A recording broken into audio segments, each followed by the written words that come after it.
The countdown to kickoff is officially on. Welcome to this Channel 3000 Plus Packers schedule release special. I'm Sports Director Zach Hanley, joined by our Packers Insider Jason Wilde.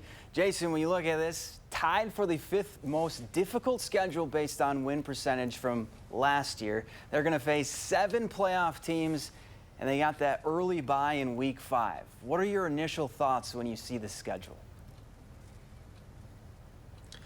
Yeah, Zach, my first thought is the schedule makers didn't do them any favors, right? And my second thought is they better start fast.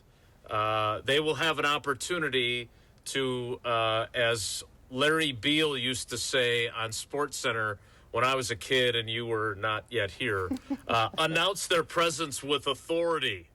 Because facing the Lions at home, the 2-time defending NFC North champions at home in the opener. First time they've played at home in Week 1 since before Matt LaFleur was the coach. Last time being in 2018, Mike McCarthy's final season. But maybe that's the best time to play the Lions, right? They have 2 new coordinators, having lost Ben Johnson to the Bears as their head coach and Aaron Glenn to the Jets as their head coach. Maybe it'll take them a while to get their sea legs. So maybe that's a good thing to face the Lions out of the chute. But then you compound that with your Thursday night game, the Amazon Prime game being 4 days later on September 11th against Washington. I mean, all the Commanders did was reach the NFC Championship game last year. No big deal. So you're taking on 2 teams that were in the NFC Championship game the last 2 years. Lions losing 2 years ago, the Commanders losing last year. You start 2-0, you're feeling really good about yourself, right? If you start 1-1, you're like, okay. You start 0-2, and not only have you lost to 2 of the best teams in your conference, this is a 17-game schedule that alternates every year between having 9 home games and 8 home games. Unfortunately for the Packers this year, 8 home games, and you will have played 2 of them already in the first 2 weeks. And if you lose them, you got 15 more games to go. You're 0-2, and you have played 2 of your 8 home games already off the schedule. So it is imperative that they start strong. They're going to have an opportunity to make a statement. We'll see if they do. And then after that, you have your trip to the Cleveland Browns and Dallas Cowboys, and then it's that bye week. If you're Matt LaFleur and you see this bye week schedule at Week 5, what goes through your head? Well, nothing that I want to say, even though we're live streaming, because I'm guessing he's less than thrilled with that development. Look, last year they had, I believe, a Week 6 bye, or 2 years ago, they had a Week 6 bye. That was less than ideal. The year before that, if you remember, in Rodgers last year as the starter, they had the chance to take the bye after 5 games coming back from London. They turned it down, and they ended up having their bye week in like Week 14. They had 4 games left in the season when they came back from the bye. So that wasn't ideal either. You want it in the middle of the season. And even though coaches always love to say, the bye comes at a perfect time, I don't think this comes at a perfect time. And you and I were talking before we got started, not only, and I know they have the Thanksgiving game, right, which is a short week, but if you can win on Thanksgiving, you got that mini bye afterward. But you would really love to have that Thursday game later in the season if you're going to have your bye this early. Instead, you're going to get a mini bye after you play Washington. You don't really need a mini bye after 2 games, and you definitely don't need a bye week in full after 4 games. So that did not. I'm guessing. I did not talk to Matt LaFleur yet tonight, but I'm guessing that he's not super happy about the way that played out. Yeah, you mentioned the mini bye that's after the Commander game, Week 2. Then they'll go to Cleveland, and then the bye week, Week 5. Thanksgiving, they're playing the Lions again, and then they have that de facto mini bye again before they go to Chicago, or before they take on the Bears at home. How many primetime games? 4 primetime games, and then 2 more standalone games. We thought it would be, 4 to 5. What does that say about the primetime games, the schedule makers, and what they think of the Packers? Yeah, I think the maximum you're allowed to get out of the gate is 5, and so they did not get the maximum necessarily. But we know that with all the flexible scheduling, these games move. If you remember, they got 5 in 2023 in Jordan Love's first year as the starter, but the NFL hedged its bets a little bit in case Jordan Love wasn't very good. Most of those were after the flex scheduling kicked in. In this case, look, they've got 4 primetime games, and they're really good games, right? They're going to face the defending Super Bowl champion Eagles on November 10th on Monday Night Football. The Cowboys game in Week 4 on September 28th is primetime. Obviously, the Thursday night game on September 11th against the Commanders is primetime. But, look, I'd be lying if I said that the most interesting game on the schedule to me is not the 4th primetime game, and that is against the Pittsburgh Steelers in Pittsburgh. And not because I expect Mason Rudolph to be their starting quarterback, but because I think the whole world expects that to be Aaron Rodgers as their starting quarterback the first time they would face their former 4-time NFL MVP. And we think Aaron Rodgers potentially, probably will be the Pittsburgh Steelers starting quarterback because the Packers aren't going internationally this year? Yeah, so I don't know this for certain, okay? And so take that for what it's worth. But I feel like had Aaron Rodgers wound up somewhere else already, maybe the Packers are that team that's going to Dublin to play the Steelers in Ireland. There were certainly some reports to that effect months ago. And then when Rodgers became a potential fit in Pittsburgh, now it's obviously shifted to the Vikings, who are doing something wild themselves, playing back-to-back weeks overseas in both Dublin and in London, which is pretty wild for them to be doing. But when I look at where Packers-Steelers is, like if I'm the Steelers, I want that game in prime time. I want it on my home turf, not across the pond. And if I'm the NFL, I don't want that game at like 9 in the morning or whenever it would kick off, right? And so it makes sense that that's how that played out. But again, we have no firm commitment from Aaron Rodgers. I don't know if he's honeymooning. There was even some question if he's even married. I'm not going to worry about that. All I'm going to say is I will be very surprised if on October 26th, when the Packers play against the Steelers, if Aaron Rodgers is not the starting quarterback. Now, they have to be careful. The one thing I'm surprised by in terms of when that game falls is that they're 8 games into the season, 7 games into the season at that point? I mean, Aaron Rodgers is 41 years old. He ruptured his Achilles 2 years ago. So I wish him good health because as a storyteller, I want that matchup in a big way. Yeah, you mentioned the is he married, is he not married? There was a photo with the ring on that ring finger in the right hand, but, we don't know. Time will tell when we figure that out. But the finish, 5 of their final 7 games of the season are against division opponents. Is that kind of weird? It is kind of weird, and only 3 of those games are going to be home games, and only 2 of them are home games in December or January. And, Pro Football Hall of Fame general manager Ron Wolf, who was the first GM that I covered when I started out covering this team in 1996, he would always look for 2 things on the schedule when it would come out. 1, how many times do we have to go on the road for 3 straight games? They had to do that in 96, my first season, when they went on to win the Super Bowl. They had to do it twice that year, and he was not pleased. And Ron could be very colorful when he was not pleased. But the other thing was he wanted to maximize the number of home games in December. Back then, they didn't play into January in the regular season. And he wanted and he would get madder than a wet hen, as he would say, if they didn't have at least 3 home games in December. Well, the Packers have 2. And by the way, they're both against cold weather teams, right? They play the Bears on December 7th. They play the Baltimore Ravens on December 27th or 28th. Otherwise, they're at Denver, they're at Chicago, they're at Minnesota for those final 3 road games. And like you pointed out, This is a team that went 1-5 last year in the division. They were a fingertip away from being winless in the division, as the Bears obviously get that final field goal blocked at the end of the game in Chicago. It's crazy how this schedule is, Zach.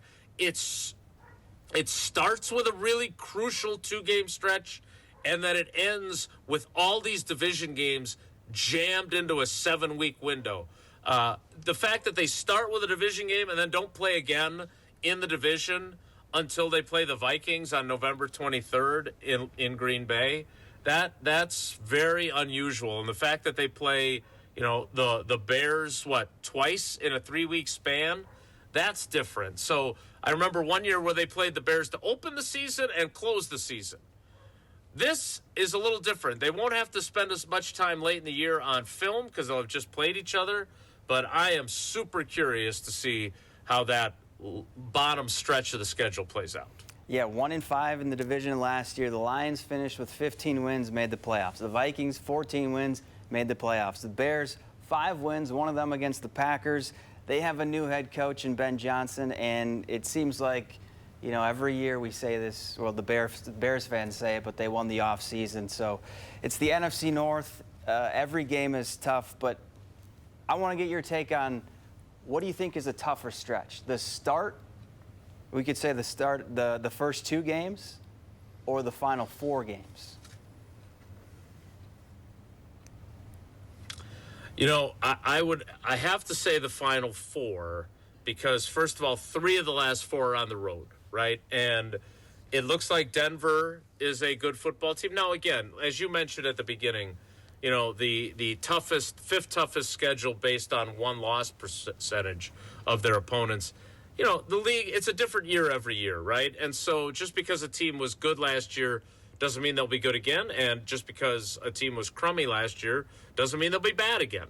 And there's always teams that didn't make the playoffs the year before that suddenly become playoff teams. But look, Denver seems to be trending in the right direction, right? The Broncos have their franchise quarterback in Bo Nix. They've got a guy who won a Super Bowl as a coach in Sean Payton. So that's an AFC game. Then you have the Bears on the road. And I don't know about you, but I expect the Bears to be significantly improved. This is a different deal now. They've spent in the offseason. They got the hot commodity coach to be their head coach. This is like when the Packers hired Mike Holmgren way back in 1992. He was the guy everyone wanted. The Packers got him. Ben Johnson was the guy everyone wanted. The Bears got him. And then, look, the Baltimore Ravens are in the playoffs every year, right? That's not a team that is unaccustomed to late season big games. So them coming to Lambeau, that's not like you're playing Ashwaubenon High School in that one. That is a big time matchup. And then going on the road to Minnesota, they won in Minnesota late in the year. 2 years ago, they lost in Minnesota last year, late in the year. That could be for the division, right?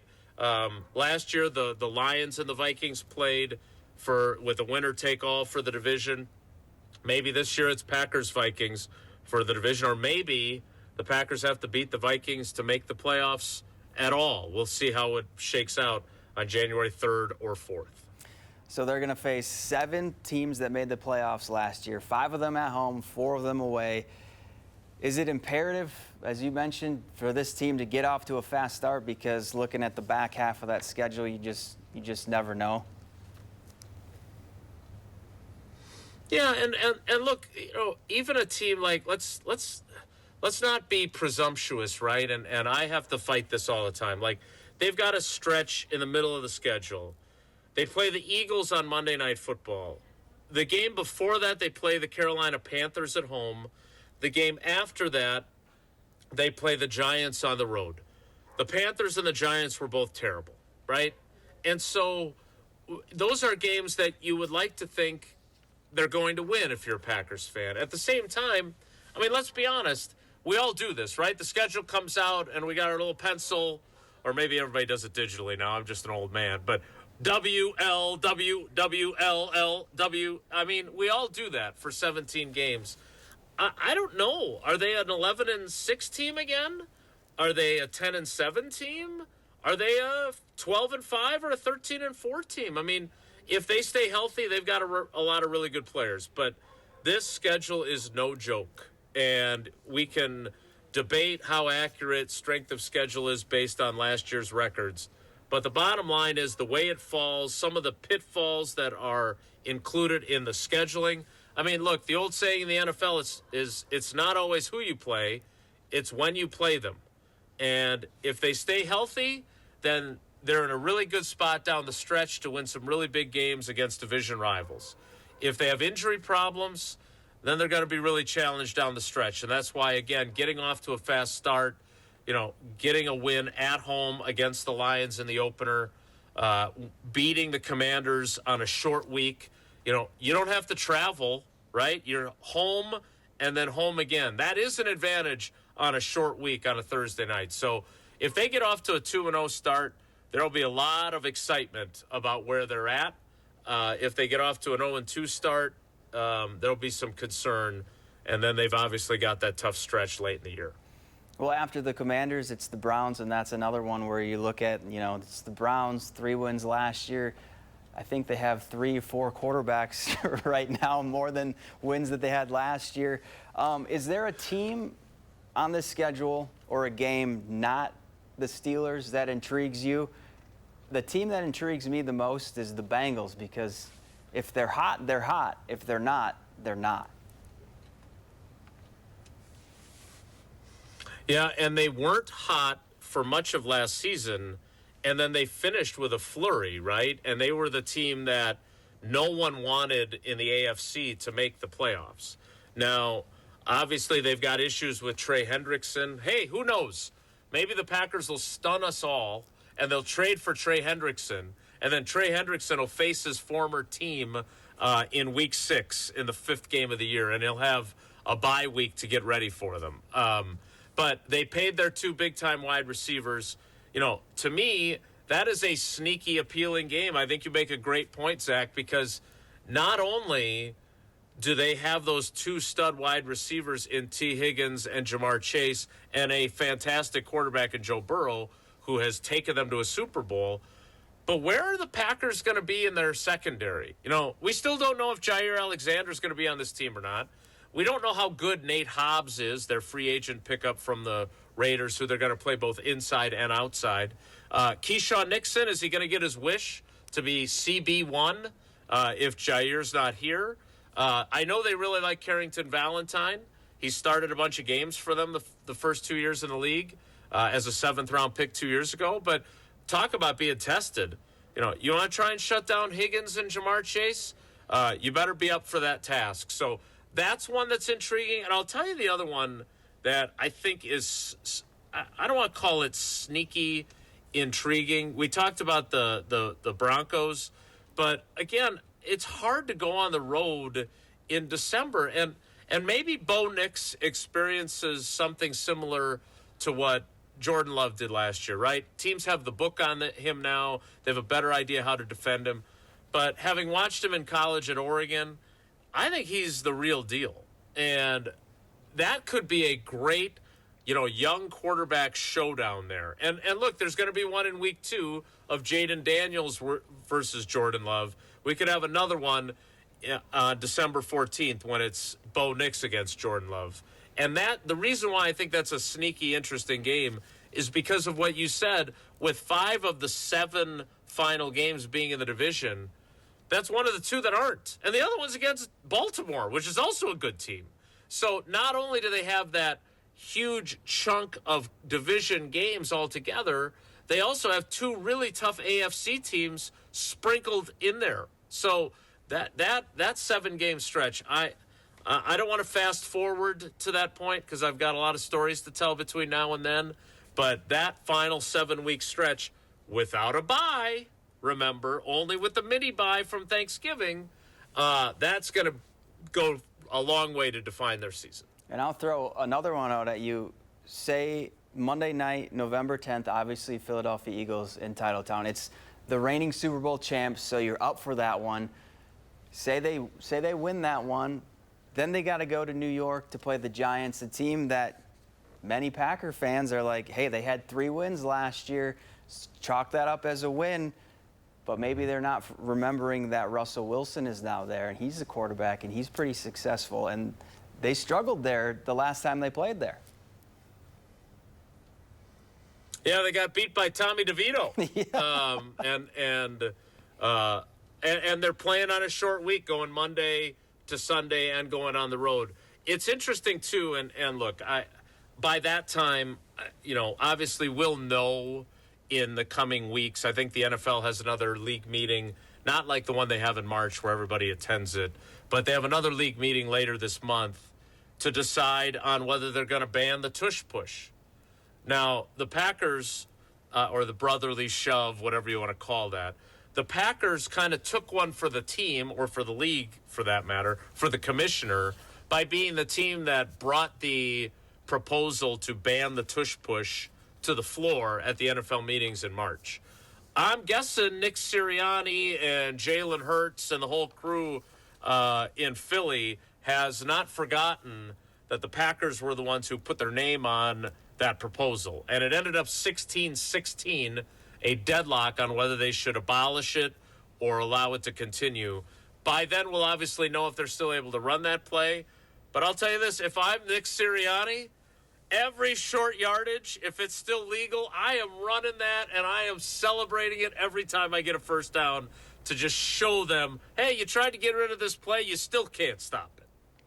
And one last thing, no Christmas game for the Packers, but they are playing Thanksgiving in Detroit like we all kind of thought. It's the 23rd meeting between the Packers and Lions on Thanksgiving, most in NFL history. What does that mean for this franchise to play on Thanksgiving? Well, it is, it is a tradition, obviously. I covered a lot of those games. I have not covered the last several that they've played in Detroit. I think, my radio counterpart, Mark Tauscher, would tell you that there was nothing better than playing the early Thanksgiving game, going to Detroit and winning, and then you're home in time to celebrate Thanksgiving with your family because it's a short charter flight back. You think back to 2 years ago, the Packers season was teetering on the brink of abject failure in Jordan Love's first year as the starter. And that was the defining game of that season, was that they went in there, they were aggressive, they took the fight to the Lions, and they went in and won on Thanksgiving, and it really turned their season around. So there's some recent history, and obviously, as you mentioned, the long history of that game. But, to me, that is a fulcrum game for the season. You go in and win that game, you're going into the rest of that schedule, which, again, has, 3 more division games left? 3 more division games left after you play that one. That's a big deal to go in and win that game. And so I think that's crucial. Again, I don't necessarily miss traveling, but on Thanksgiving, it is a different vibe. And I'm eager to see, is that going to be a defining game for their season? And what are the Lions going to be on Thanksgiving compared to what they are in the opener? Because, look, when you change both coordinators and you lose both of them to head coaching jobs, ask the Eagles. They went through it a couple of years ago. They went to the Super Bowl, and then they lose both their coordinators. Suddenly they weren't quite as good the following season. And then they changed coordinators again on both sides of the ball. So they could be the Lions, who dealt with a lot of injuries last season. Maybe their luck is better and they're healthier down the stretch. They're healthier on Thanksgiving. That's going to be a big one. And look, it's not my job to root for the Packers. That's not what I do here. It's my job to tell their stories. But I don't know, if you're a Packers fan, how you're not looking at this schedule going, A, there's some tough games on the schedule, and B, it's going to be a really exciting season. And if they can deliver the way Packers fans want them to, they will be battle-tested in a huge way by the time the postseason begins. Well, before we go, we should mention that you can watch Week 1 against the Lions, Week 6 against the Bengals, and Week 15 against the Broncos on WISC TV. Up next for the Packers, it's mandatory minicamp, then training camp. Jason Wilde, thanks as always for your insight. Zach, you're the best. Thanks for making time for me, buddy. I'll see you down the road.